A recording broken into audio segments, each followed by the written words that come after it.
Countries that have made it big economically have done so anchoring on strong export dockets. This is partly because exports give a country an opportunity to tap into resources or income beyond the confines of its borders. Call it income or resources out there. We say country, but it is actually the business community that benefits first and then transfer those benefits to governments. For micro, small and medium enterprise-dominated economies like Uganda, one cannot miss the participation of small operators in all business spheres, including exports.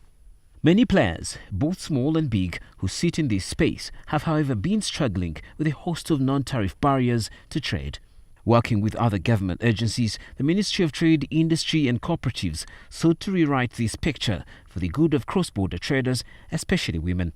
The government of Uganda, through the Ministry of Trade, Industry and Cooperatives, developed and adopted the measures aimed at reducing production and transaction costs, that is, having effective trade facilitation, and mitigating the effects of non-tariff barriers, which currently exist, especially as we are doing business across borders. But also we have to enhance competitiveness of the private sector in the regional markets. We have to enhance the capacity of SMEs because, as you know, our economies are premised on MSMEs and at least 80% of the GDP. So we need to enhance the capacity of the SMEs to benefit from the existing and potential regional markets. The vehicle chosen to have this picture retouched is the Greatlakes Trade Facilitation Project. The Greatlakes Trade Facilitation Project is a project implemented by 3 countries, Rwanda, DRC, and Uganda. The 3 intervention areas we have. The first one is looking at the border, what happens at the border. And inside that we have the construction of one-stop border post.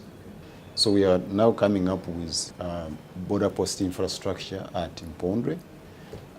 We are upgrading the border post infrastructure for Nagana, and we are making designs for Gori. On the market side, we are building a border market, again at Mpondwe. And as a concept, we have since actually changed the name. The name is Border Export Zone because it has a bigger scope.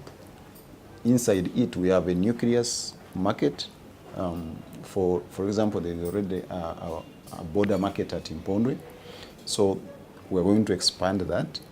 But over and above the actual market, we then have there value addition facilities. We have warehousing facilities. We have service facilities like banks.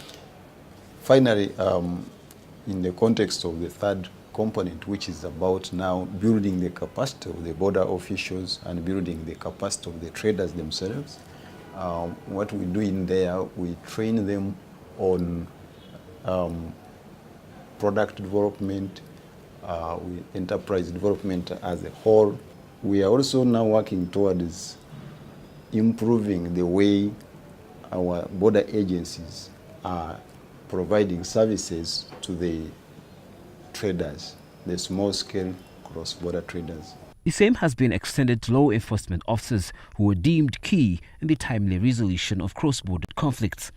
Trade is being used as a tool to address civil strife, to address the wars that we have within the region.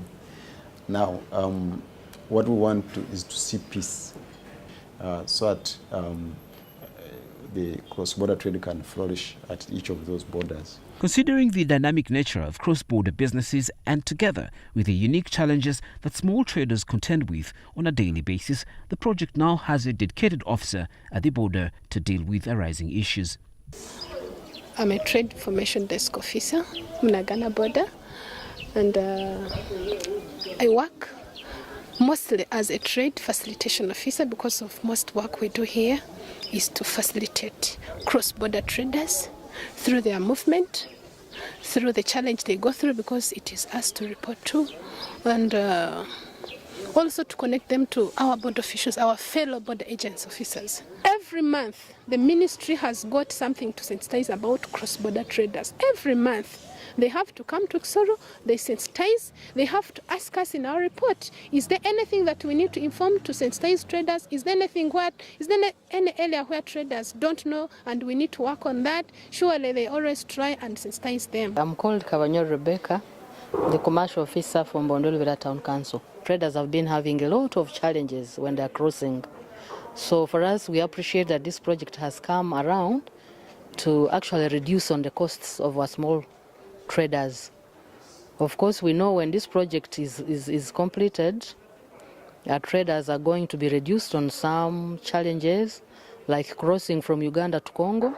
So many of our women have always been harassed. Most of our traders have not been knowing the legal procedures, and we know most of our traders have had a lot of trainings pertaining this project, so I think most of them are going to be helped. The project, in its objective of promoting performance-based management in cross-border administration, it has fortified collaboration among government agencies at the border for export trade promotion. Special attention has been paid to those with merchandise of about roughly 7 million shillings and below. Of course, the spirit of the initiative is that small-scale traders should be facilitated to be able to grow into big traders that also us as tax collectors or as revenue authority we would love to see. And one of the strategies is that some taxes should be relaxed to be able to allow these small scale traders enjoy and be able to grow. Since cross-border trade involves movement of people, making that process easy is critical for any export growth effort. It is for this reason that immigration was enlisted. When we are talking of small traders, we are talking of people who have relatives across and relatives here, live here and live there. And the international travel standards require that they have recognized travel documents. And this becomes a big challenge. Now, how this project is going to help is to give us access in sensitizing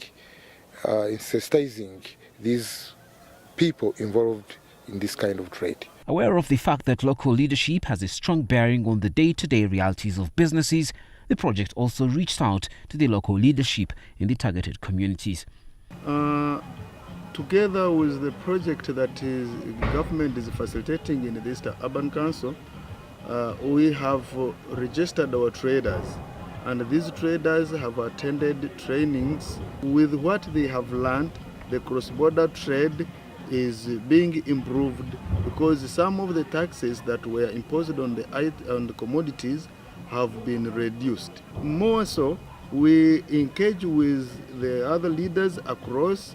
The mayor of Lubiriha, which is in DRC, and the security personnel, we always have meetings solving issues concerning the traders here, and this enables them or gives them an environment of trade when they are very free. The project has greatly improved trade activities across the border of Uganda and Congo because the petty traders have come together and join the efforts to promote trade in the commodities that are affordable by the group. So far, the traders have formed the association to promote the interest of all traders. So far, some good ground has been covered, and one of the areas touched is creating awareness among border traders about export procedures. We are sensitized about the formal trade processes, especially on STR, where this is a simplified trade regime that came in purposely to make trade more easier to the small trader, where we are sensitized or we are told that a trader whose threshold is below $2,000, equivalent to something like 7-point-something M, Ugandan currency, should pass freely crossing the border to our neighboring Congo And this was an agreement between the two countries where they signed an agreement on the product that is in STR in the document of simplified trade regime. And they agreed that the product that can cross freely are only those ones that are made from Uganda. And now it has helped us as a business people, because unlike before where we could meet barriers of very many, there is a bureaucracy of taxes, especially in Congo, but now it is minimized. With all these coordinated efforts, the traders, the main beneficiaries of the project, have today started witnessing dividends coming their way. Of course, before we had the trainings, we could pass in panyaways because we could fear the border agencies like the revenue. We could pass in those panyaways because of fearing the taxes.